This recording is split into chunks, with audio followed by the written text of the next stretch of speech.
하나님의 말씀은 구약성경 예레미야 17장 5절에서 8절 말씀입니다.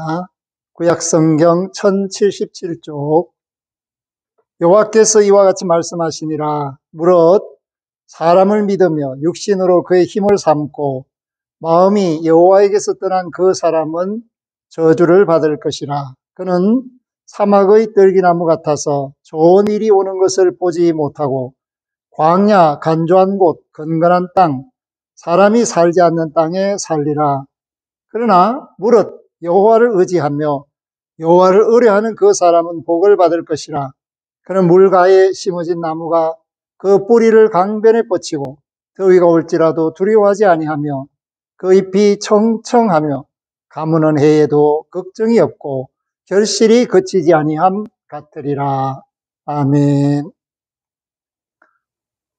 사랑하는 성도 여러분, 하나님의 품 안에서 하나님을 기뻐하면서 하나님이 주시는 권세로 하나님의 말씀을 의지하여서 한 주간을 사신 줄 압니다.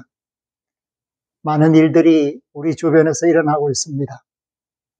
베이징 올림픽을 통해서 보여주는 여러 가지 인간 군상들의 모습, 또는 우리 주변에서 아주 많은 확진자들이 발생하고 있는 사회적인 아픔, 그 가운데서 정치하는 사람들이 이제 각각 출사표를 던지고 대권을 잡기 위해서 토론회하는 그런 모습들을 볼 수 있습니다. 그러나 이 세상 사람들의 관심사는 어떻게 하면 이 세상에서 고생을 덜하고 걱정을 덜하고 잘 먹고 잘 살고 자기가 원하는 일들을 할 수 있을까? 그렇기 때문에 결과에 치중합니다. 일단 그 과정이 어찌 되었든 권력을 잡고 부자가 되고 자기가 원하는 일을 감당할 수 있으면 세상은 성공했다, 그렇게 이야기를 합니다. 그러나 하나님께서는 그렇게 보지 않습니다. 하나님께서는 어떻게 하나님 말씀대로 사는가를 보고 계십니다. 그렇기 때문에 성경은 생명의 길과 사망의 길을 말해 줍니다. 생명의 길은 하나님의 뜻에 합한 사람들이 가는 길입니다. 예수 그리스도의 음성을 빌리면 좁고 협착한 길입니다. 사망의 길은 하나님을 애써 무시하고 모르는 척하면서 인간의 욕망을 따라서 살아가는 길입니다. 그 길은 예수님의 음성을 빌리면 넓은 길입니다. 사람이 볼 때 좋게 보이고 또 많은 사람들이 가는 길입니다. 그런데 안타깝게도 생명의 길, 사망의 길 나누어져 있고 이 길은 다시는 만날 수가 없습니다. 그렇기 때문에 초대교회에서는 100년쯤 되는 해에 AD 100년경에 디다케라는 12사도들의 가르침이라는 책을 만들어서 성도들을 양육했습니다.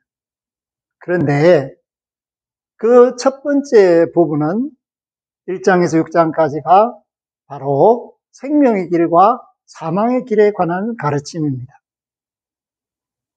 그리고 7장 이하에서는 전례에 대해서 세례를 어떻게 주고 성찬을 어떻게 거행하는가, 그런 말씀을 가르치는 책인데, 그 생명의 길은 하나님의 말씀대로 하나님을 사랑하고 이웃을 사랑하고 부모를 공경하는 십계명을 통해서 계시되어 있고, 악은 모양이라도 버리라 하는 예수님의 가르침, 그 말씀에 입각하여 사는 것을 의미합니다. 그런데 사망의 길은 하나님의 말씀과 관계없이 욕망대로 사는 것입니다. 그렇기 때문에 육신의 정욕이나 안목의 정욕에 사로잡히고 이생의 자랑에 마음을 빼앗기는 겁니다. 결과는 참담하게 되겠죠. 그런 의미에서 오늘 나라가 풍전등화의 위기 속에 있는 유다의 백성들 앞에서 예레미야 선지자는 하나님의 음성을 전합니다. 두 길이 있다고. 하나는 험악한 길, 고생하는 길, 인간의 길이고, 또 다른 하나는 하나님이 복을 주시는 길이 있다. 그렇기 때문에 오늘 봉독한 예레미야 17장 5절에서 8절은 인간의 길, 육신의 길, 사망의 길이 5절, 그리고 그 결과는 6절, 하나님을 의지하며 사는 길은 7절, 그 결과는 8절, 그렇게 되어 있습니다.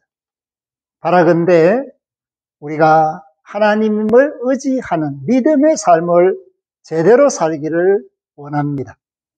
믿음의 삶을 제대로 살면 하나님이 복을 주신다. 그렇게 말씀합니다. 7절에 보니까 무릇 여호와를 의지하며 여호와를 의뢰하는 그 사람은 복을 받을 것이라. 아멘.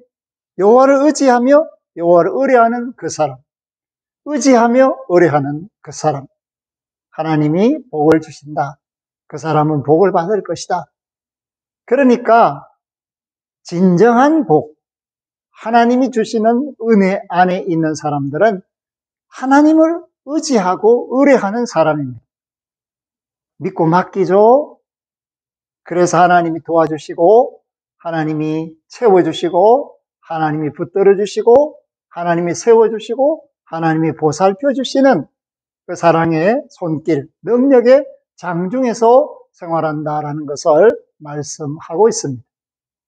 그럴 때 마치 시편 1편에서 복 있는 사람이 시냇가에 심은 과목처럼 철을 따라 열매를 맺는 것 같이 오늘 예레미야도 동일한 말씀을 하고 있습니다. 8절에 보니까 그는 물가에 심어진 나무가 그 뿌리를 강면에 뻗치고 더위가 올지라도 두려워하지 아니하며 그 잎이 청청하며 가무는 해도 걱정이 없고 결실이 그치지 아니함 같으리라. 아멘. 하나님의 생명이 넘친다는 겁니다. 하나님이 돌보신다는 것을 말씀하고 있습니다. 그렇기 때문에 외부적인 환경에 좌우되는 삶이 아니고 세상에 따라서 염려하는 삶이 아니라 하나님의 은혜에 붙잡혀서 항상 기뻐하고 즐거워하고 감사하는 삶을 표현하고 있습니다. 그렇기 때문에 가물더라도 추위가 오더라도 아무 관계없다. 오히려 더 청청하다. 잎이 푸르고 푸르다. 그러면서도 많은 열매를 거두게 된다. 이렇게 말씀을 주고 있습니다. 2022년이 시작된 지도 이제 2달 채워가고 있습니다. 두 번째 주일이니까. 그 말은 무슨 말인가 하면은 농사 짓는 사람들은 이제부터 정리를 해서 비료하고 가지치기 하고 파종 준비하는 이런 바쁜 시절을 보내게 됩니다. 이때를 잘 보내면 가을이 기대가 됩니다. 그러나 이때를 놓치면 사실상 한 해가 어렵게 저물 수 있다라는 것을 말씀합니다. 영적인 것도 마찬가지입니다. 우리가 믿음이라는 것은 한결같이 하나님 품 안에 하나님의 사랑 가운데 하나님 말씀대로 그것이 바른 자세입니다. 그런데 사대교회처럼 잠들어 있거나 졸고 있다면은 하나님의 음성을 들을 수가 없고 세상에 취해 있기 때문에 환난이 와도 나팔을 불 수가 없습니다. 그렇기 때문에 자신만 어려움을 겪고 있는 것이 아니라 그와 함께하는 모든 사람들이 어려움을 겪을 수밖에 없는 그런 안타까운 현실이 오늘 우리가 살아가고 있는 이때라는 사실을 기억하시기를 바랍니다. 그런 의미에서 하나님이 싫어하는 사망의 길로 가는 사람들은 어떤가? 5절에 보니까 무릇 사람을 믿으며 육신으로 그의 힘을 삼고 마음이 여호와에게서 떠난 그 사람은 저주를 받을 것이라. 아멘. 사람을 믿는다는 거예요. 사람은 믿을 대상이 아닙니다. 사람은 사랑의 대상이죠. 섬김의 대상이죠. 나눔의 대상이죠. 함께 함으로써 위로받고 격려하고 돌보는 대상입니다. 그런데 사람을 믿으면 실망합니다. 좌절합니다. 고통을 당합니다. 육신으로 그 힘을 삼고, 육신의 힘이라는 것은 물질도 포함되는 것이고 건강도 포함되는 것이고 사람이 얻을 수 있는 모든 권세도 포함됩니다. 그런데 하나님을 의지하지 않고 땅의 끝, 세상의 끝만 의지하면 그것은 결과적으로 복이 아니라 저주가 된다라는 것을 말씀하고 있죠. 초패왕 항우는 역발산 기계세다. 산도 뒤엎을 만한 그런 엄청난 육신의 힘을 가지고 있었지만 폐잔병이 되고 죽음에 이르고 그가 사랑하는 우미인과 함께 하지를 못했습니다. 사람을 의지한다는 것이 뭘까? 삼손, 하나님을 의뢰하던 삼손은 승승장구했죠. 그러나 하나님의 말씀을 잊고 여인에게 빠지고 두 눈이 멀고 비참하게 되고 그때 비로소 하나님 한 번만 힘을 더 주십시오. 정말 살아서 하나님께 영광 돌릴 수 있는 사람이 죽어서 하나님께 속죄하는 그러한 인생을 살았습니다. 하나님이 나실린으로 그를 세웠으면 포도주와 독주를 마시지 않아야 되죠. 머리에 삭도를 대지 않아야 됩니다. 면도칼로 밀 수가 없습니다. 그런데 삼손은 모든 것을 자기 뜻대로 했습니다. 죽은 사자의 사체에서 나오는 꿀을 먹었습니다. 부정한 것인데 그 죽음에 손대면 안 되는데 나실인이 지켜야 될 모든 것을 다 지키지 않았습니다. 그것은 결과적으로 그가 육신의 힘을 의지했기 때문이다 라는 것을 단적으로 말해주고 있습니다. 엘리야가 삼손 같은 힘이 없었습니다. 그런데 그는 육신의 힘을 의지하지 않았습니다. 하나님을 의뢰했습니다. 하나님께 무릎을 꿇었습니다. 하나님께 부르짖었습니다. 하나님 뜻대로 쓰임받는 것을 원했습니다. 그래서 그는 불말과 불병거 가운데서 승천하는 그러한 모습을 보여주었습니다. 사랑하는 성도 여러분, 자기 힘이 아무리 강하다 할지라도 이웃이 인정하지 않고 하나님이 인정하지 않는다면 오히려 그 이웃들이 미워하고 그 괴롭힘을 견딜 수 없어서 부르짖는다면 그는 사막의 떨기나무 같다. 타들어가는 나무, 영양가 없는 나무, 좋은 일이 오는 것을 보지 못하고 광야, 간조한 곳, 건건한 땅, 사람이 살지 않는 땅에 살리라. 그래서 육신의 힘을 의지하는 사람은 잘 살려고 애를 쓰지만은 그의 삶은 비참하다라는 것을 말씀하고 있습니다. 오늘 우리는 자신도 모르게 육체를 가지고 있기 때문에 육신적인 사람이 되기 쉽습니다. 그러나 우리가 이 육신을 위해 쓰는 것이 아니라 이 육체를 하나님을 위해서 쓸 때 비로소 우리는 육신에 거하는 것이 아니라 영에 거하는 사람이 됩니다.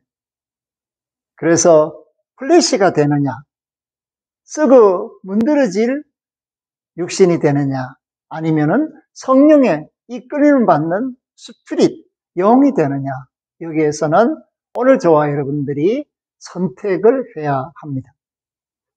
복 받는 사람이 되시기를 원하십니까? 복이 아니라 저주받는 사람이 되기를 원하십니까? 저는 복 받는 사람이 되기를 원합니다. 하나님을 의지하는 사람이 되기를 원합니다. 하나님을 의뢰하는 사람이 되기를 원합니다. 하나님이 돌보셔서 호흡하며 생활하는 사람이 되기를 원합니다. 사랑하는 성도 여러분, 저만 이렇게 원할 것이 아니라 모두 그렇게 원하시기를 바랍니다. 하나님이 기뻐하시는 것이 뭘까? 그것을 잊지 마시기를 바랍니다. 오늘 이 땅이 어렵습니다. 그러나 예수님이 우리를 믿어주시기에 우리는 세상의 소금으로 빛으로 산 위에 있는 동네처럼 등경 위에 있는 등불처럼 빛을 발해서 어둠 속에 있는 사람들을 불러내고 우리의 착한 행실을 통하여서 생명길 대신 예수 그리스도를 증거해야 합니다. 이 일에 쓰임받기를 주의 이름으로 부탁을 드립니다. 아멘. 하나님 감사합니다. 믿음의 주요 온전케 하시는 인 예수를 의지하고 생명길로 나아가게 하옵소서. 하나님이 주시는 복을 받게 하여 주옵소서. 시절을 쫓아 과실을 맺는 시냇가에 심은 나무처럼 열매 맺게 하옵소서. 예수 그리스도 이름으로 감사 기도하옵나이다. 아멘. 지금은 우리 주 예수 그리스도의 은혜와 하나님 아버지의 극진하신 사랑하심과 성령님의 함께하심이 생명길로 나아가는 믿음의 권속들 머리머리 위에 구원받아 마땅한 이들 위에 이제로부터 영원토록 항상 함께하시기를 축원하옵나이다. 아멘.